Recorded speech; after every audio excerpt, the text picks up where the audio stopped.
Baik, Bu Fani, terima kasih. Izin, Assalamualaikum warahmatullahi wabarakatuh. Yang terhormat Pak Dodi Alexandri, Kabid PKDA, Pak Haji Topik Maulana, Kabid PPSI, kemudian beserta tim dari BKPSDM, ya, Bapak Ibu sekalian, tim dari BKPSDM, kemudian perwakilan dari Bawaslu, serta Bapak Ibu peserta sosialisasi yang hadir pada pagi hari ini. Mohon izin, saya mewakili Pak Sekban. Sedianya Pak Sekban yang akan menyampaikan paparan pada sesi ini. Namun beliau ada tugas mewakili pimpinan ke Bandung. Jadi menugaskan kepada saya dan Bu Dita nanti untuk proses sosialisasi pengisian bernilai manajemen ASN antar perangkat daerah ini. Mudah-mudahan tidak mengurangi hikmahnya acara pada pagi hari ini. Baik, materi tentang penilaian manajemen ASN antar perangkat daerah ini sebetulnya di beberapa waktu yang lalu sudah disampaikan ya oleh Pak Sekban dan juga Bu Dita. Jadi hari ini adalah penekanan saja. Nanti mungkin secara teknis akan disampaikan bagaimana mekanisme proses pengisian ya, proses penyampaian usulan penilaian indikator untuk manajemen ASN antar perangkat daerah ini. Kemudian sebelum masuk ke pembahasannya, saya juga ingin menginformasikan kepada Bapak Ibu pengelola kepegawaian, besok dimohon juga kehadirannya, undangannya menyusul ya, pada pukul 9.30, kita ada sosialisasi kepegawaian juga, membahas beberapa agenda penting, jadi harapan kami Bapak Ibu bisa hadir, tidak mewakilkan, karena ada beberapa bahasan, diantaranya evaluasi kenaikan pangkat pada Oktober, kemudian persiapan ujian dinas ya, ujian PKP yang akan dilaksanakan rencana di bulan September atau Oktober ini. Kemudian juga ada informasi beasiswa ya, informasi dari beasiswa dari BKN. Besok kita akan sosialisasikan dan mungkin secara surat sudah kita sampaikan juga. Mungkin ada beberapa pertanyaan dari Bapak Ibu, besok kita bisa komunikasikan bersama terkait teknis beasiswa tersebut. Kemudian yang berikutnya yaitu adalah pemetaan kompetensi ASN. Jadi kalau kemarin ada 120, kemudian ada 3 yang kita ikutkan di BKN, besok ada lagi. Ya, jumlahnya lumayan banyak juga. Ada beberapa perangkat daerah yang sudah kita usulkan untuk ikut dalam pemetaan ASN ini, atau kalau kita kenal mungkin istilahnya asesmen ya. Nah, besok akan disosialisasikan, jadi mohon kehadiran Bapak dan Ibu semua. Baik, kita masuk ke penjelasan tentang ini. Yang pertama adalah dasar hukum. Di sini mungkin sudah dijelaskan sebelumnya bahwa untuk penilaian manajemen ASN ini adalah dasar hukumnya yang pertama yaitu dari PP nomor 17 tahun 2020 tentang manajemen pegawai negeri sipil. Kemudian berikutnya Permen RB nomor 40 tahun 2018 dan peraturan KSN nomor 5 tahun 2017. Ini yang mengatur secara teknis tentang penilaian manajemen ASN antar perangkat daerah. Nah, ini adalah merupakan salah satu bagian dari lomba yang diselenggarakan oleh pemerintah Kabupaten Karawang, khususnya oleh BKPSDM, yang dimana kita mengadakan kategori lomba ya. Yang pertama lomba antar SKPD, kemudian lomba ASN secara individu, dan juga lomba untuk kategori umum. Nah, untuk lomba antar SKPD ini ada 4 jenis lomba yang kita lombakan di HUT 389 Karawang ini. Yang mungkin ini juga adalah yang pertama, mudah-mudahan nanti ini akan bisa dilakukan secara kontinu gitu ya. Yang pertama adalah pengelolaan manajemen ASN, kemudian yang kedua IP ASN perangkat daerah, kemudian yang kategori ketiga yaitu data terlengkap SIM ASN, dan yang keempat adalah pengembangan kompetensi.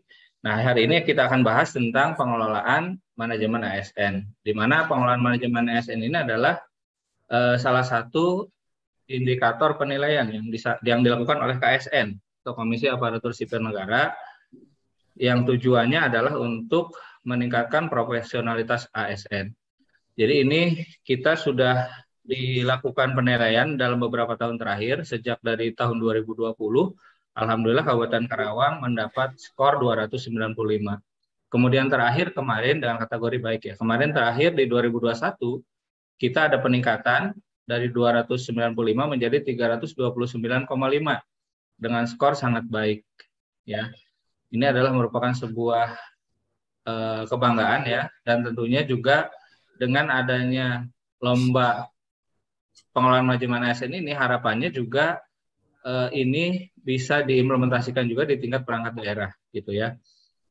Jadi di tahun 2022 ini kita targetkan skornya di 341. Mudah-mudahan bisa lebih tinggi lagi. Kemudian IPASN ini adalah indikator penilaian yang diselenggarakan oleh BKN ya, Badan Kepegawaian Negara. Nah, ini juga termasuk salah satu kategori yang kita lombakan, yaitu tujuannya nanti untuk juga melengkapi data-data tentang indeks prestasi ASN. Kemudian SIM ASN, nah ini juga yang sangat penting ya. Mungkin Bapak dan Ibu hari ini belum melakukan peremajaan data secara personal di SIM ASN.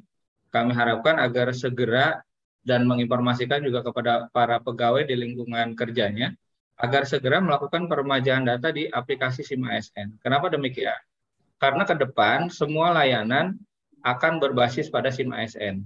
Seperti sekarang misalnya salah satu contoh yang aplikasi yang sering kita gunakan adalah aplikasi absensi atau kita mengenal dengan aplikasi Siap. Nah, Siap itu bisa SSO ya, single sign on. Jadi loginnya kita nggak harus login khusus di aplikasi Siap. Loginnya kita bisa menggunakan login SIM ASN. Nah, ke depan semua layanan kepegawaian akan berbasis datanya pada SIM ASN. Sebagai contoh misalnya kami mengembangkan aplikasi penilaian angka kredit bagi guru, namanya si Pulpen Pak Guru, mungkin sebentar lagi akan kita launching. Nah, untuk si Pulpen Pak Guru yang sekarang, usulan penilaian angka kreditnya itu juga sama, berbasis datanya pada SIM ASN. Jadi kalau ada perubahan pangkat, ada perbedaan nama dan sebagainya, tidak bisa diperbaiki di aplikasi si Pulpen Pak Guru, tapi perbaikan datanya harus diremajakan dulu di SIM ASN, baru nanti bisa mengajukan usulan proses layanan untuk yang lain. Dan harapannya ke depan, kami harapkan juga Bapak Ibu tidak hanya memutakhirkan data, tapi juga melengkapi dokumen-dokumen pendukung. Jadi misalnya posisi sekarang sudah di pangkat 3C atau 3D, maka scan SK-nya itu juga harapannya bisa diupload dokumen-dokumennya di sana. Karena kita ke depan nanti akan secara bertahap bagaimana untuk proses usulan layanan ini berbasis pada SIM ASN ini. Kemudian pengembangan kompetensi ini adalah untuk penilaian dari kategori kepesertaan ASN dalam pengembangan kompetensi ya, seperti diklat dan sebagainya. Nah, merit system ini yang kita akan bahas di pengelolaan manajemen ASN itu adalah sistem manajemen sumber daya manusia yang bertumpu pada 3 aspek, yaitu kualifikasi, kompetensi, dan juga kinerja. Ada beberapa kategori penilaiannya, mulai dari proses perencanaan, perekrutan, penggajian, kemudian pengembangan promosi, retensi, disiplin, sampai dengan pensiun. Ya, nanti akan dijelaskan oleh Bu Dita ya di teknis bagaimana upload dan dokumen-dokumen apa saja yang harus dilampirkan agar nanti bisa masuk dalam proses penilaiannya. Nah, ini adalah aspek penilaiannya. Ada 4 kategori, mulai dari perencanaan, kebutuhan, dan pengadaan. Jadi perencanaan ini meliputi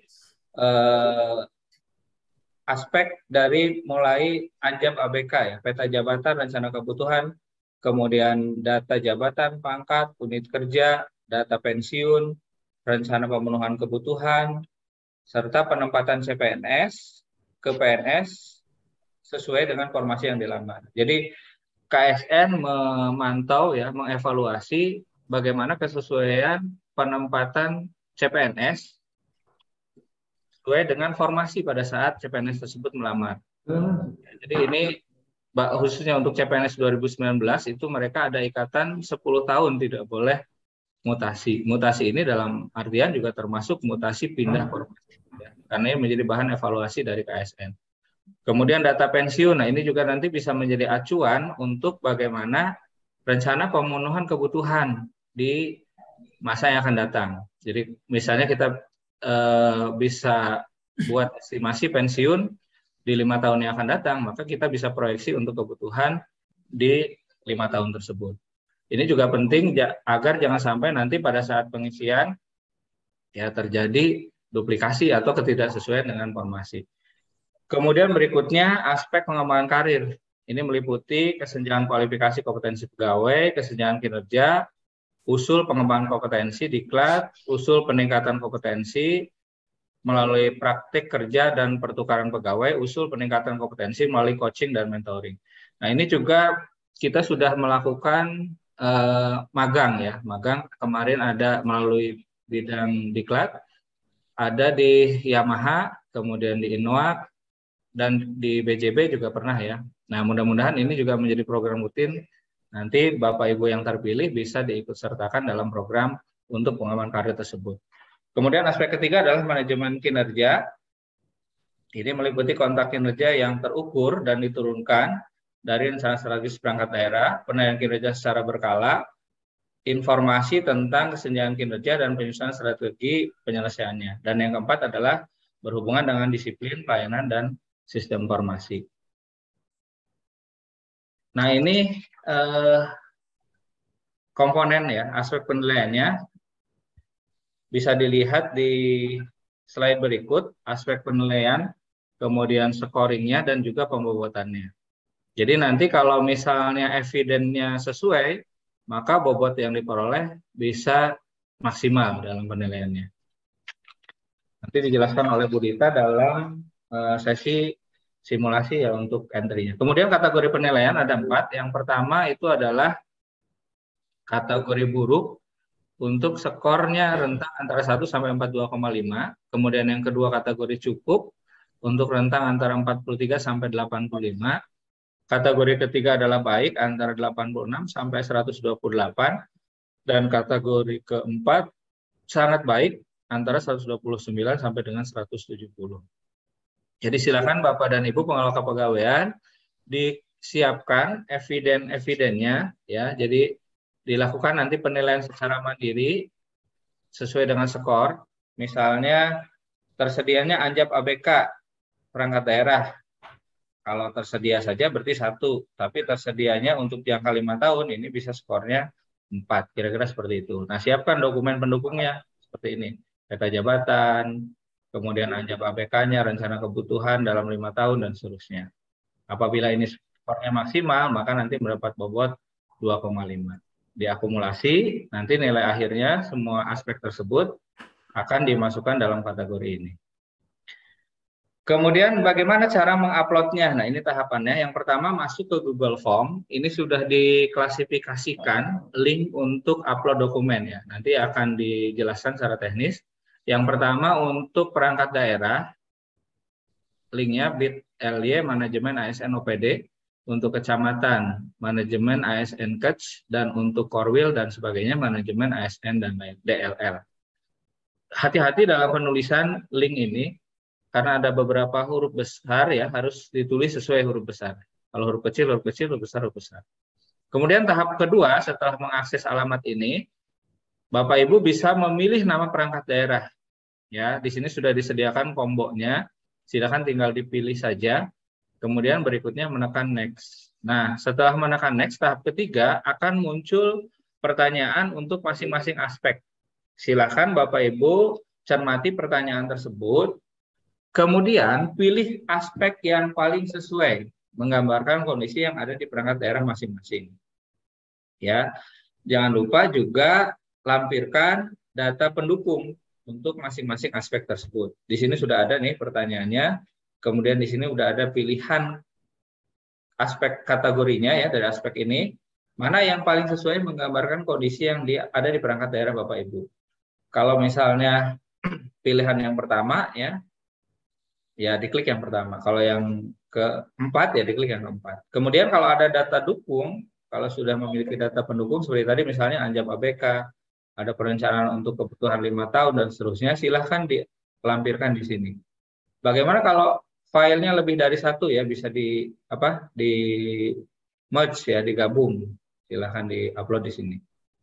Nah, tahap keempat, setelah mengisi semua aspek, Kemudian silahkan klik submit. Ya, setelah memilih submit, perangkat daerah masih bisa memperbaharui data sampai batas waktu yang ditentukan. Jadi kalau misalnya nanti ternyata setelah disubmit, besoknya ada lagi eviden yang baru ya, baru diketahui ada eviden untuk melengkapi bisa diperbaiki. Berikutnya waktu. Nih, mengenai waktu lomba yang pertama sosialisasi ya, pengumuman dan sosialisasi sudah dilaksanakan tanggal 25 Agustus. Kemudian pengisian penilaian mandiri oleh perangkat daerah dan mengunggah dokumen eviden ini dilakukan dari tanggal 25 sampai 5 September.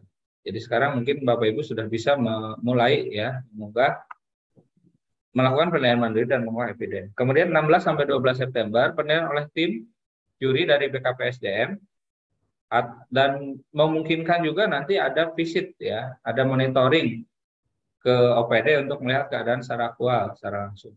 Kemudian 13 September pengumuman pemenang lomba dan 14 sampai 16 September itu penyerahan hadiah lomba. Apabila ada kendala atau ada kesulitan dalam proses pengisian ini, bisa menghubungi kontak person yang ada di sini. Ya, silakan bisa dikonsultasikan kendalanya apa, permasalahannya apa, agar bisa dibantu atau difasilitasi. Nah, kemudian harapan kami dengan adanya perlombaan ini tidak hanya semata mengejar hadiah, ya.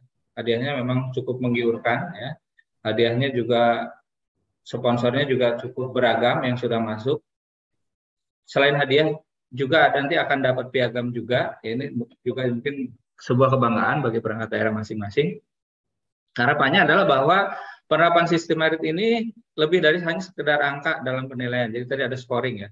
Tidak semestinya kita terfokus pada pengumpulan poin saja. Jadi bukan hanya mengejar akumulasi poin, tapi juga proses internalisasi dalam pemikiran dan keseharian para pelakunya. Jadi setelah melakukan proses penilaian pada manajemen ASN ini, tentu kita juga bagaimana proses internalisasinya itu yang terpenting ya. Jadi tidak hanya ngumpulin dokumen, dapat skor, dapat juara, tapi tidak diimplementasikan gitu ya. Yang penting adalah bagaimana kita internalisasi dan diimplementasikan agar lebih baik ke depannya. Kemudian perlu menjadi catatan juga bahwa evaluasi penerapan sistem merit dilakukan melalui scoring penilaian atas terpenuhinya aspek ideal yang dibuktikan, salah satunya dalam dokumen administrasi tadi eviden. Jadi Bapak Ibu juga nanti hati-hati dalam melakukan penilaian mandiri. Jadi jangan asal skornya supaya besar diklik gitu ya, yang maksimal. Tapi secara evidennya ternyata tidak ada gitu. Nah, ini harapannya juga yang menggambarkan kondisi yang real saja, ya, yang sesuai dengan apa adanya yang di OPD masing-masing. Oleh karena itu, kemampuan pengelola kepegawaian di perangkat daerah ini untuk menyiapkan berbagai prasyarat penilaian turut berpengaruh pada penilaian sistem merit ini. Jadi harapan kami, Bapak Ibu pengelola kepegawaian bisa secara maksimal menyiapkan ini dan tentunya nanti setelah ini bagaimana mengimplementasikan di perangkat daerah masing-masing agar manajemen ASN ini bisa berjalan dengan baik. Mungkin dari saya seperti itu. Sekali lagi kami mohon partisipasi dan kerjasama dari Bapak Ibu pengelola kepegawaian dalam perlombaan antar perangkat daerah ini. Motivasinya bukan hanya mengejar hadiah, tapi bagaimana momen ini kita bisa manfaatkan untuk melakukan peremajaan data, untuk melakukan perbaikan, ya, dan melakukan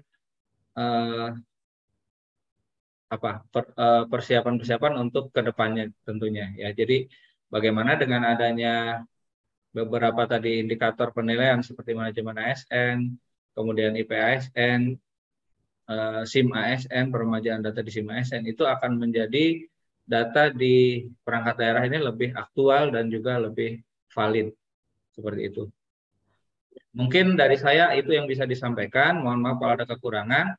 Selanjutnya saya persilakan ke Bu Dita untuk menyampaikan secara teknis bagaimana proses penilaian secara mandiri dan juga dokumen-dokumen apa saja yang harus disiapkan untuk mendukung penilaian tersebut. Terima kasih dari saya dan saya izin mohon pamit Bapak Ibu karena ada kegiatan lain. Selanjutnya kalau ada pertanyaan nanti bisa dikomunikasikan dengan Bu Dita. Terima kasih. Assalamualaikum warahmatullahi wabarakatuh.